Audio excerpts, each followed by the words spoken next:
Hello. 12th class राष्ट्रीय आय। मैं आज थोड़ा सा एक बहुत हल्का सा आपको सिर्फ पुराना कोर्स जो अपने को टच करना है बस उतना ही बता पाऊँगी, है ना, क्योंकि आपके पास इतना समय नहीं है। तो आप सिर्फ एक मैं टचिंग दे रही हूँ वापस, क्योंकि बीच में एक लंबा गैप आ गया है पढ़ाई में।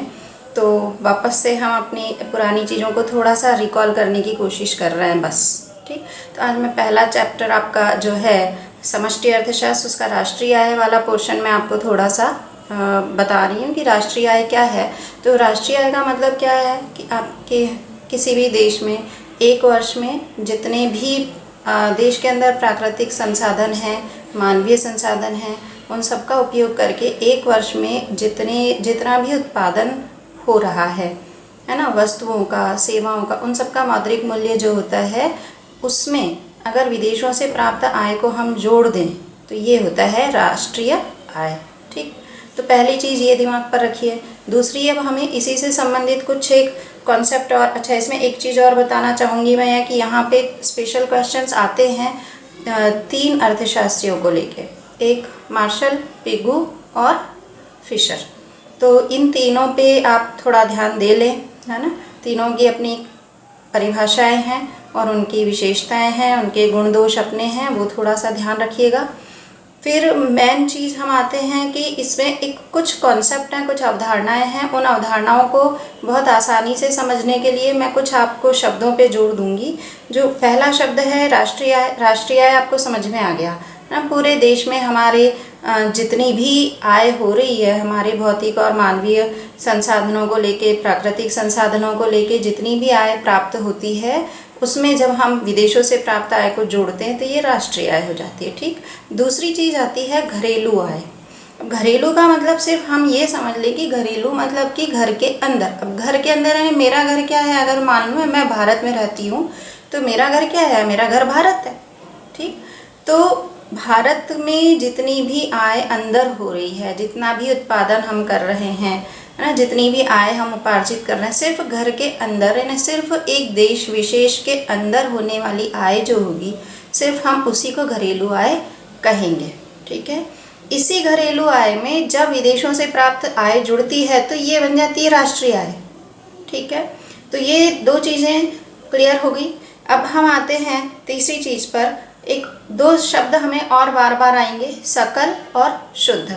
सकल का मतलब क्या हुआ, कुल, कि हमने जो भी आय प्राप्त की है विदेशों से, उसमें से आय जोड़ दी हमने, कोई हास नहीं घटाया है, तो ये क्या हो गया, सकल। सकल मतलब कुल। ठीक, लेकिन जैसे ही हम इसमें से सारे हास घटा देते हैं, है ना, हास में क्या क्या चीज़ें आ जाएंगी, हास मतलब कि घिसावट है, जितना भी होता है, डेप्रिसिएशन होता है वो, फिर बीमा की प्रीमियम वगैरह देते हैं, हम कर देते हैं, तो ये सारी चीज़ें क्या है, हमारी आय में शामिल नहीं होगी। ये हम दे रहे हैं ना, उस व्यवसाय को के संचालन के लिए हमें ये खर्च करना ज़रूरी है, तो इसे हम अलग निकाल देते हैं। तो ये जब अलग निकाला जाता है सकल में से, इन सब के कारण जो खर्चा हो रहा है घटाने के बाद, है ना, ये जो खर्चे हैं, इन पूरे खर्चों को जोड़कर सकल आय में से घटाने के बाद जो आय मिलेगी वो क्या होगी, शुद्ध। ठीक, अब ये शुद्ध राष्ट्रीय आय भी होती है और शुद्ध घरेलू आय भी होती है। वैसे ही सकल राष्ट्रीय आय भी होती है और सकल घरेलू आय भी होती है। ठीक, सकल घरेलू आय मतलब कि देश के अंदर उत्पादित कुल वस्तु और सेवाओं का मौद्रिक मूल्य। शुद्ध मतलब, शुद्ध घरेलू आय मतलब इसमें से हमने डेप्रिसिएशंस और बीमा प्रीमियम वगैरह सब निकाल दिया, तो जो बचा वो शुद्ध घरेलू है। सकल राष्ट्रीय आय मतलब जो हमने पूरा सभी साधनों को इकट्ठा करके और जो हमने कुल आय प्राप्त की, विदेशों से आय प्राप्त आय को भी उसमें जोड़ा, वो सकल हो गया। अब उसी में से जब हम यही सब चीज़ें माइनस कर देते हैं, कौन सी, जो आपका घिसावट व्यय है वो, फिर आपका बीमा प्रीमियम और टैक्स देते हैं हम लोग, ये सारी चीज़ें जब हम घटा देते हैं तो फिर जो बचेगा वो शुद्ध राष्ट्रीय आय बचेगी। ठीक है, अब इसके बाद इसी में और अवधारणाएं आती है वैयक्तिक आय। अब वैयक्तिक आय और व्यक्तिगत आय 2 अलग अलग आय हैं। इनको भी आपको समझ लेना चाहिए। वैयक्तिक आय का मतलब क्या हुआ, ये किसी पर्टिकुलर की, किसी एक विशेष व्यक्ति की, किसी एक विशेष संस्था की आय होती है। ठीक है, मतलब जैसे मेरी आय है तो ये मेरी व्यक्तिगत आय है। मेरी व्यक्तिगत आय को मैं क्या बोलूँगी, क्या कहा जाएगा, ये वैयक्तिक आय है।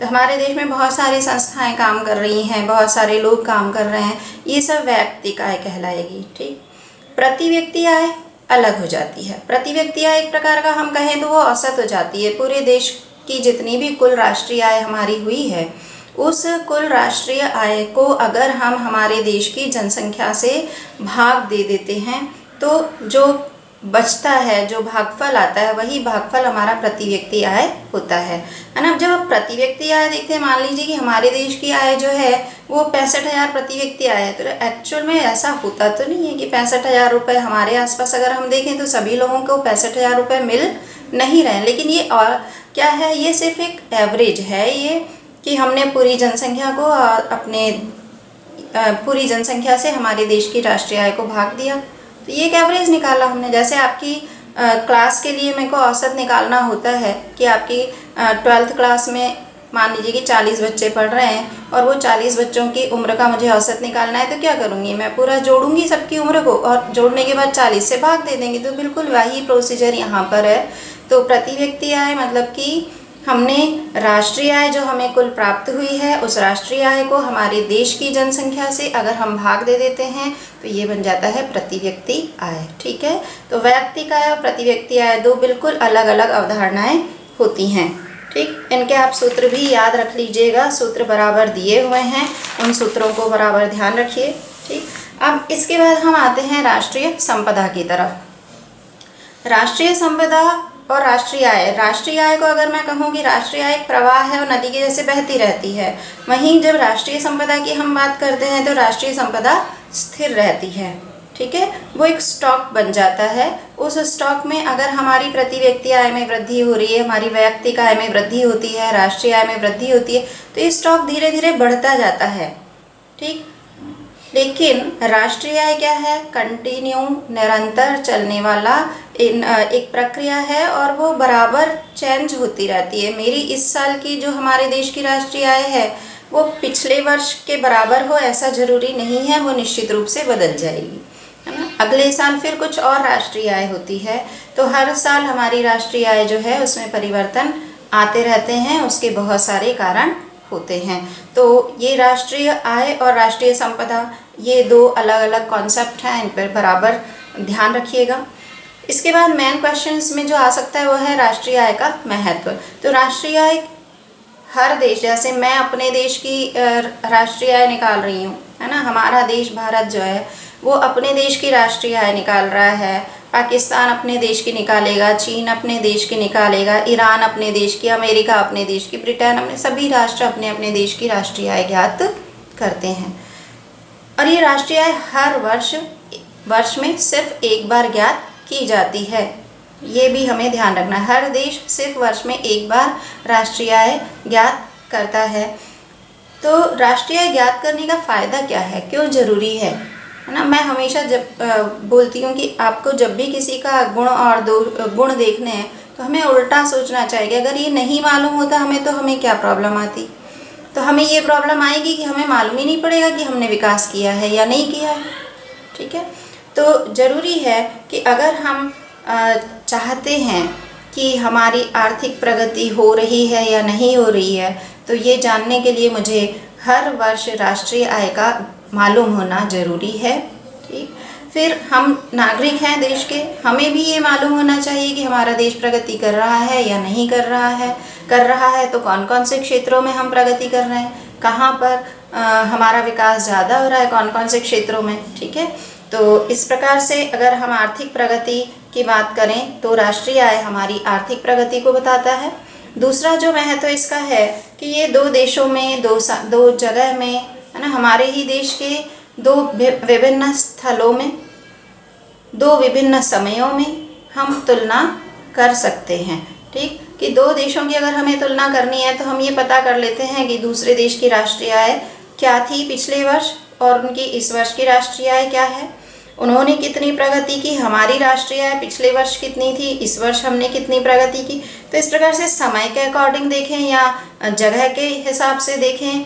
अपने ही देश में हम अपने अलग अलग राज्य हैं, उन अलग अलग राज्यों की को भी हमारी राष्ट्रीय आय में सारी चीज़ों का वर्णन होता है। तो हम ये बराबर राज्य के हिसाब से, अलग अलग क्षेत्रों के हिसाब से हम पता कर लेते हैं राष्ट्रीय आय देखकर कि किस जगह से कितनी आय प्राप्त हुई है, किस जगह पिछले वर्ष कितनी हुई वहाँ से और इस वर्ष कितनी हुई है। तो इस प्रकार से हमें तुलनात्मक अध्ययन ज्ञात हो जाता है। फिर नियोजन में सहायक। नियोजन करता कौन है? नियोजन सरकार करती है। सरकार को ये मालूम होना बहुत ज़रूरी है कि राष्ट्रीय आय पिछले वर्ष कितनी थी और अभी हमें वो सफिशिएंट थी कि नहीं, वो पर्याप्त थी या नहीं, है ना। अगर कम है तो सरकार की कोशिश रहेगी कि राष्ट्रीय आय को बढ़ाने के लिए वो हर संभव प्रयास करे और उसके लिए वो नियोजन करती है, उसके लिए वो प्लानिंग करती है। ठीक, तो और इसके अलावा वो इसी प्लानिंग में ये भी देखती है कि हमारे देश में कौन कौन से ऐसे हिस्से हैं जो पिछड़े हुए हैं, कौन से ऐसे हिस्से हैं जो अभी विकसित नहीं हुए हैं। तो जहाँ विकास नहीं हुआ है वहाँ पर विकास करने की ज़रूरत है। तो नियोजन के माध्यम से उन क्षेत्रों का विकास करने पर सरकार ध्यान देती है। इसके बाद करारोपण में सहायक होती है राष्ट्रीय आय। अगर देश की राष्ट्रीय आय ज़्यादा है तो उस समय पर निश्चित रूप से सरकार कर की मात्रा बढ़ा सकती है, लेकिन जब राष्ट्रीय आय कम है ना, तो प्रति व्यक्ति आय भी निश्चित रूप से कम होगी। ऐसे समय पर सरकार कर नहीं बढ़ा सकती है। तो ये कर लगाने के लिए भी बहुत ज़रूरी है। जीवन स्तर का ज्ञान करवाती है हमें। हमारा अगर राष्ट्रीय आय बढ़ी है हमारी, तो इसका मतलब हम लोगों का जीवन स्तर ऊंचा हो रहा है ना। हमारी सबकी आय बढ़ेगी तभी तो राष्ट्रीय आय बढ़ी है। और अगर हम सबकी आय बढ़ जाती है तो इसका मतलब ये होता है कि हम पहले से अच्छा जीवन जी रहे हैं। पहले हम सिर्फ अगर रोटी कपड़ा और मकान की तरफ चल रहे थे, तो अब हम एक अच्छे मकान में रहेंगे, संतुलित आहार कर रहे होंगे, ठीक है, मनोरंजन की सुविधाओं का हम उपयोग करने लगे हैं। इसका मतलब हमारा जीवन स्तर ऊंचा हो गया है। ठीक, अब इसके बाद एक और है कि व्यावसायिक संतुलन, है ना। हर व्यवसाय को बिल्कुल संतुलित मात्रा में सरकार की कोशिश होती है कि हर व्यवसाय का संतुलित मात्रा में क्या करे, विकास। ऐसा नहीं हो कि कुछ व्यवसाय जो हैं उनमें बहुत ज़्यादा विकास हो जाए और कुछ व्यवसाय पिछड़ जाएं। तो ऐसे में जो हमारा रोजगार है वो भी असंतुलित हो जाएगा, है ना, और उससे बहुत सारी प्रॉब्लम्स क्रिएट होती हैं। तो ये सब परेशानियां ना आए, इसलिए सरकार कोशिश करती है कि सभी व्यवसायों को बराबरी से ऊपर उठाया जाए, बराबरी से उनका विकास किया जाए। इसके बाद एक और महत्व है कि अगर हमें जानना है कि किसी देश की बचत और विनियोग की दर क्या है, तो भी हमें राष्ट्रीय आय ज्ञात होना बहुत ज़रूरी है। अगर राष्ट्रीय आय बढ़ी है तो इसका मतलब वहाँ के लोगों की बचत भी बड़ी रहेगी, वहाँ के लोगों की विनियोग की दर भी ज़्यादा रहेगी, ठीक है। और अगर राष्ट्रीय आय कम है तो इसका मतलब ये है कि निश्चित रूप से वहाँ पर बचत और विनियोग दोनों दर कम होगी, ठीक। तो ये हो जाता है आपका राष्ट्रीय आय का महत्व, मतलब राष्ट्रीय आय ज्ञात होना बहुत ज़रूरी है। फिर प्रति व्यक्ति आय का महत्व बिल्कुल वही महत्व है जो राष्ट्रीय आय के हैं, है ना। दोनों एक दूसरे से संबंधित हैं पूरी तरह से। अगर आपने राष्ट्रीय आय के महत्व को समझ लिया है, प्रति व्यक्ति आय को समझ लिया, तो मेरे ख्याल से अब इसे मुझे बताने की ज़रूरत नहीं है, आप खुद समझ जाएंगे। इसमें एक और चीज़ आती है साधन आय। अब साधन आय किसे कहते हैं, तो देखिए हमने उत्पादन के 5 साधनों के बारे में पढ़ा है, ठीक। 5 साधन हमारे भूमि, पूंजी, श्रम, संगठन और साहस। तो ये सब हमारे उत्पादन के साधन हैं, है ना। अब ये साधन जो आय प्राप्त करते हैं, ठीक है, ये आय क्या कहलाएगी, साधन आय कहलाएगी, ठीक। तो इसमें कंफ्यूज नहीं होना है ना। अब कर्मचारियों को जो क्षतिपूर्ति भत्ता जो मिलता है वो साधन आय में शामिल नहीं होगा, क्योंकि ये उसके वेतन से कट जाता है और ये उसे बाद में मिलेगा कभी। तो ये अभी उसे नहीं मिल रहा है, इसलिए उसे नहीं शामिल किया जाएगा, ठीक है। सॉरी, कर्मचारियों को जो क्षतिपूर्ति भत्ता है वो मिलेगा और वो इसमें शामिल होगा। किराया शामिल होगा, ब्याज शामिल होगा, साधन को लाभ मिलता है वो शामिल होगा, है ना। जो मजदूरी मिल रही है, वेतन मिल रहा है वो शामिल होगा, ठीक। लेकिन उसमें किसी भी प्रकार की हस्तांतरण आय शामिल नहीं होगी। अब यहाँ पर ये समझ लेना जरूरी है कि हस्तांतरण आय क्या है। तो हस्तांतरण आय का मतलब यह है कि सरकार के द्वारा बहुत सारे भत्ते दिए जाते हैं, मतलब हम कोई काम नहीं कर रहे हैं, हम कहीं साधन के रूप में काम में ही नहीं आ रहे हैं, लेकिन हमें पैसा मिल गया। ठीक, हो सकता है सरकार ने मुझे बेरोजगारी भत्ता दे दिया, मैं बेरोजगार हूँ, मान लीजिए कि मैं बेरोजगार हूँ, आप बेरोजगार हो, आपको बेरोजगारी भत्ता मिला, तो आपने क्या ये जो आय प्राप्त की वो साधन रहते हुए प्राप्त की? नहीं, साधन रहते हुए हमने ये आय प्राप्त नहीं की है, तो इसलिए ये साधन आय की श्रेणी में नहीं आएगा। ठीक है, अब इसके बाद में हम आते हैं सकल घरेलू उत्पाद और सकल घरेलू उत्पाद बाजार मूल्य पर। बाजार मूल्य पर मतलब क्या हुआ कि हमने जो प्रोडक्ट, हमने जो उत्पादन किया, उस उत्पादन का बाजार मूल्य क्या है, उस आधार पर जब हम राष्ट्रीय आय ज्ञात करेंगे तो ये हुआ सकल घरेलू उत्पाद, राष्ट्रीय आय नहीं, सकल घरेलू उत्पाद माने घर के अंदर, देश के अंदर का उत्पादन, और उसका जब मौद्रिक मूल्य, बाजार मूल्य जब हम ज्ञात करते हैं तो ये इस प्रकार से जब हम ज्ञात करेंगे कि हमने कितना उत्पादन किया, उसका मौद्रिक मूल्य क्या है, ठीक, और उसका हम टोटल करते हैं, योग करेंगे। ठीक, तो ये जो हमने ज्ञात की राष्ट्रीय आय, इसमें हमने बेस जो बनाया, मेरा आधार जो बना वो क्या है, उस वस्तु का बाजार मूल्य।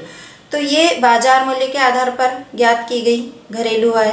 ऐसे ही घरेलू आय जो है साधन लागत के आधार पर भी हो सकती है, क्योंकि उत्पादन करते हैं हम तो निश्चित रूप से हम सभी साधनों को लगाते हैं, बगैर साधन हम किसी भी प्रकार का निर्माण कार्य नहीं कर पाते हैं। तो उन साधनों को लगाने में जो लागत आई, अगर उस लागत को जोड़ दें तब हमें ये मालूम पड़ जाएगा कि हमें हमारा सकल घरेलू उत्पाद कितना है। ठीक है, फिर बाजार मूल्य पर शुद्ध घरेलू उत्पाद, वही शुद्ध और सकल में अब आपको मैं वापस नहीं बता रही हूँ, आप पहले वाली चीज़ मेरी सुन लीजिए, वापस समझ लीजिए कि सब जो व्यय हैं, हास है ना, उनको जब हम निकाल देते हैं, बीमा की प्रीमियम वगैरह, तो जो बचा वही शुद्ध है। ठीक है, तो इसे समझ में आ गया। एक चीज़ और समझनी है, एक कॉन्सेप्ट और है कि एक आय का चक्रीय प्रवाह होता है। आय का चक्रीय प्रवाह का मतलब क्या हुआ कि देखिए, जब मैं एक साधन के रूप में कहीं काम कर रही हूँ, ठीक है, अब ये मैंने साधन के रूप में काम किया तो निश्चित रूप से वितरण में मुझे वहाँ से आय प्राप्त होगी। ठीक, अब ये आय लेकर हम घर तो नहीं बैठेंगे, हमने काम क्यों कर रहे हैं हम, क्योंकि मुझे बहुत सारे आवश्यकताओं को पूरा करना है। ठीक, तो मुझे जैसे ही आय मिलेगी तो मैं क्या करूँगी, मार्केट जाऊँगी और मुझे जो वस्तुएं आवश्यक हैं, मैंने वो वस्तुएं क्रय करनी है, हम उन वस्तुओं को खरीदेंगे। ठीक, आपके फादर मदर जो हैं अगर वो काम करते हैं तो उन्हें निश्चित रूप से कुछ आय प्राप्त होती है, और वो आय प्राप्त होने के बाद जितनी आवश्यकताओं की वस्तुएं हैं हम उन्हें क्रय करके लेकर आते हैं। इसका मतलब पैसा आपके पास रुका नहीं। ठीक, पैसा आपके पास से वापस कहाँ गया, रोटेट हो रहा है, पैसा घूम रहा है ना, पैसा कहीं रुकेगा नहीं। पैसा मेरे पास आया, मैंने फिर सामान खरीदा, सामान खरीदने के बाद में विक्रेता के पास गया, विक्रेता ने सामान कहाँ से लिया, उद्योग से, मतलब उत्पादक से, तो उत्पादक के पास पहुँच गया, और आप कहाँ काम कर रहे हैं, उत्पादक के पास, तो वापस वो पैसा कहाँ आएगा, आपके पास।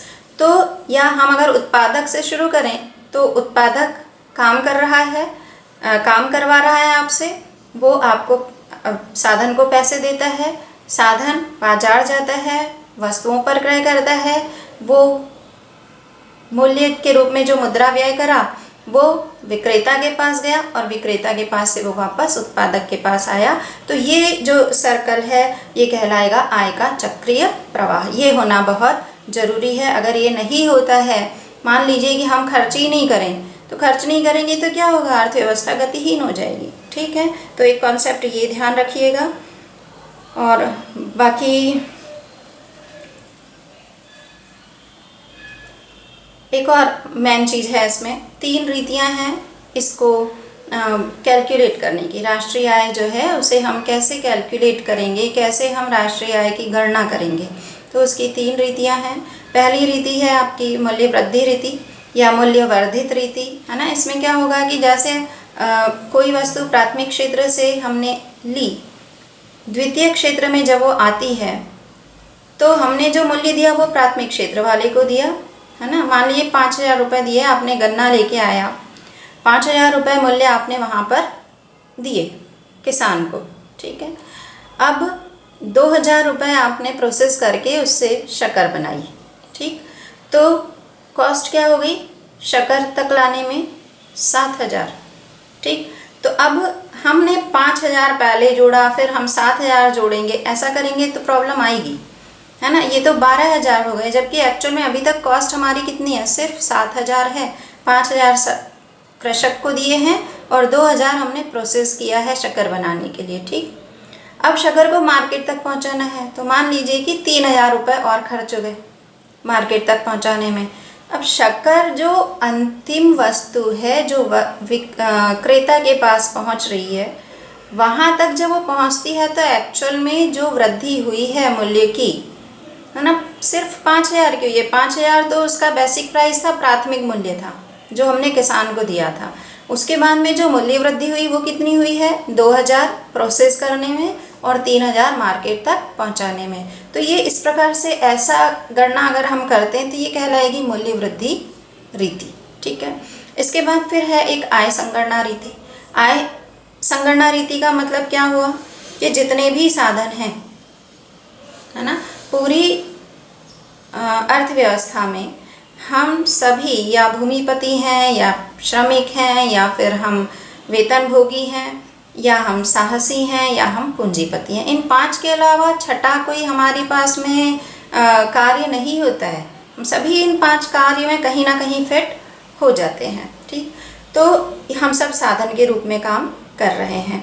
जब मुझे आय संगणना रीति के माध्यम से राष्ट्रीय आय ज्ञात करनी है तो मुझे क्या करना होगा, सारे साधनों की आय प्राप्त करनी है। अब आय कहाँ से प्राप्त करेंगे, तो सभी लोग किसी न किसी संस्थाओं से जुड़े हुए हैं, उन संस्थाओं से हम प्राप्त कर लेते हैं। वहाँ के जो काम करने वाले श्रमिक हैं, कर्मचारी हैं, है ना, वहाँ से हम प्राप्त कर लेंगे कि उन्हें कितनी कितनी आय मिल रही है, और जितनी आय साधनों को मिल रही है उन सभी को जब हम जोड़ देते हैं तो इस रीति से जो हमने राष्ट्रीय आय प्राप्त की ये कहलाई आय गणना रीति द्वारा प्राप्त राष्ट्रीय आय, ठीक। इसके बाद एक और है व्यय रीति। अब देखिए कॉन्सेप्ट बहुत सरल है कि मैंने जो आय प्राप्त किया, है ना, उसे हमने क्या किया, व्यय करा, ठीक। तो या तो मुझे मेरी आय मालूम पड़ जाए, ठीक है। अगर ऐसे हम आय प्राप्त नहीं, हम किसी से पूछ नहीं पा रहे हैं कि आपकी आय कितनी है, तो मेरे पास दूसरा तरीका रहता है कि मैं क्या करूं, उसकी व्यय कितना कर रहा है ये देख लूं, है ना। अगर हम व्यय देख लेते हैं कि ये व्यय बहुत कर रहा है, इसका मतलब इसकी आय निश्चित रूप से ज़्यादा होगी, तो एक हम अनुमान अपने आसपास के लोगों के लिए भी लगाते हैं। तो एक्चुअल में अर्थशास्त्र में ये एक रीति है कि हम कई जगह पर आय नहीं मालूम कर पाते हैं। जैसे हम ग्रामीण क्षेत्रों में अगर जाएं तो वहाँ पे हम आय मालूम नहीं कर पाते हैं, प्रत्यक्षतः वो लोग अपनी आय बता नहीं पाते हैं। तो ऐसी स्थितियों में हमें क्या करना पड़ता है, व्यय रीति का सहारा लेना पड़ता है कि हम वो आय नहीं बता पा रहे हैं तो हम ये पता कर लेते हैं कि वो व्यय कितना कर रहे हैं। वो जो व्यय कर रहे हैं अगर हम उनके व्यय को जोड़ दें और फिर उसमें और क्या जोड़ें, उन्होंने क्या बचत की है, ठीक। तो अगर हम उनके व्यय को और उनकी बचत को जोड़ दें तो हमें उनकी आय प्राप्त हो जाएगी, ठीक है। तो इस प्रकार से ये 3 प्रकार की आपकी राष्ट्रीय आय की गणना है, 3 पद्धतियों से हम करते हैं। इन तीनों के गुण दोष हैं अलग अलग, वो देख लीजिएगा। इसमें एक और प्रॉब्लम आती है, एक दोहरी गणना की समस्या आती है। तो दोहरी गणना की समस्या मतलब क्या हुआ, जैसे मैंने अभी मूल्य वृद्धि रीति बताई थी कि आपने प्राथमिक मूल्य जो है वो 5,000 गन्ने का वो जोड़ा और फिर आपने फिर से 7,000 जोड़ दिया कॉस्ट में, है ना, जो कि उद्योगपति लेके आया था अपने यहाँ शक्कर बनाने के लिए किसान से। तो उसने 5,000 पहले दे दिए थे, वो भी हमने राष्ट्रीय आय ज्ञात करते समय हम किसान के पास गए कि भैया आपको कितनी आय हुई, तो उसने बताया 5,000, ठीक। मैंने वो लिख लिया राष्ट्रीय आय की गणना करते समय। और अब मैं गई उसी उत्पादक के पास, है ना, जिससे जो उससे गन्ना लेके गया है, वहाँ गई, उससे पूछा तो उसने बता दिया 7,000। मैंने 7,000 लिख लिया, जबकि एक्चुअल में तो मुझे लिखना कितना चाहिए था, 2,000। ठीक, क्योंकि 5,000 मैं पहले से किसकी आय में लिख चुकी हूँ, किसान की। ठीक, तो यहाँ उसकी आय मेरे को सिर्फ देखनी थी, तो मुझे 2,000 टोटल उसमें जोड़ना था। और तीसरा, जब हम बाहर मार्केट में शक्कर बिक गई तो वो वहाँ पर मान लीजिए कि 5 और 7 अगर मैं व्यवस्थित नहीं चली, है ना, मूल्य वृद्धि रीति को हमने ठीक से नहीं समझा और मैंने जोड़ लिया 5,000 और 7,000 उसकी कॉस्ट को, और 10,000 वो वहाँ तक पहुँचते पहुँचते लग गए, तो इसका मतलब राष्ट्रीय आय कितनी हो गई, 10 और 7 17 और 5 22,000। एक्चुअल में उतनी तो हुई नहीं, है ना। ये 22,000 तो गलत है। 22,000 गलत क्यों हो रहा है, क्योंकि मुझे सिर्फ क्या जोड़ना था, 5,000 जो किसान को मिले, 2,000 जो किसको मिल रहे हैं, उत्पादक को, और 10,000 मतलब 7,000। मैं 10,000 में से 7,000 फिर माइनस करूं तो बचा 3,000। तो इस प्रकार से 5 और 2 7 और 3 10,000। कुल राष्ट्रीय आय अगर मैं देखूं तो वो सिर्फ 10,000 होगी, जबकि हम ऐसे बिना घटाए जोड़ रहे थे तो कितनी पहुंच गई, 22,000। तो ये फॉल्स हो जाती है, ये गलत हो जाती है। तो दोहरी गणना की समस्या के लिए हम हमेशा बचने के लिए एक कार्य किया जाता है कि सिर्फ अंतिम वस्तु का जो मूल्य है हम सिर्फ उसी को जोड़ेंगे, तो अपने आप दोहरी गणना की परेशानी से हम दूर हो जाते हैं। ठीक, हम क्योंकि कृषि प्रधान देश में हैं तो हमारे यहाँ दोहरी गणना की समस्या बहुत ज़्यादा आती है। तो इससे बचने के लिए क्या किया जाएगा, मध्यवर्ती वस्तुओं का मूल्य नहीं लिया जाएगा। ठीक है, गन्ना एक मध्यवर्ती वस्तु है, अंतिम वस्तु क्या है, शक्कर। ठीक, तो हम किसका मूल्य शामिल करेंगे, शक्कर का। ठीक है, एक ये चीज़ समझ में आ गई। अब दूसरा एक और है इसमें कॉन्सेप्ट, शुद्ध निर्यात। शुद्ध निर्यात का मतलब क्या हुआ, देखिए हम दूसरे देशों से आयात भी करते हैं और हम दूसरे देशों को निर्यात भी करते हैं। ठीक है, अब मैंने आयात किया, मान लीजिए 1,000 रुपये का मैंने कहीं से आयात किया और मैंने निर्यात किया 300 रुपये का। ठीक, अब एक्चुअल में जो आयात हुआ वो कितने का हुआ, 700 रुपये का। समझ में आया। तो ये होता है शुद्ध निर्यात। ठीक, हम आयात और निर्यात के अंतर को ज्ञात करते हैं। अगर मेरा निर्यात ज़्यादा होता है इसका मतलब हमारे देश के पक्ष में रहती है बात, लेकिन अगर हम आयात ज़्यादा करते हैं तो ये हमारे देश के लिए हितकर नहीं होता है। ठीक है, तो इस प्रकार से ये मेरे ख्याल से मैंने राष्ट्रीय आय की मुख्य बातें आपको बताई हैं। अब आप समझ लें, कोई प्रॉब्लम आए तो मुझसे बराबर पूछेंगे। ओके।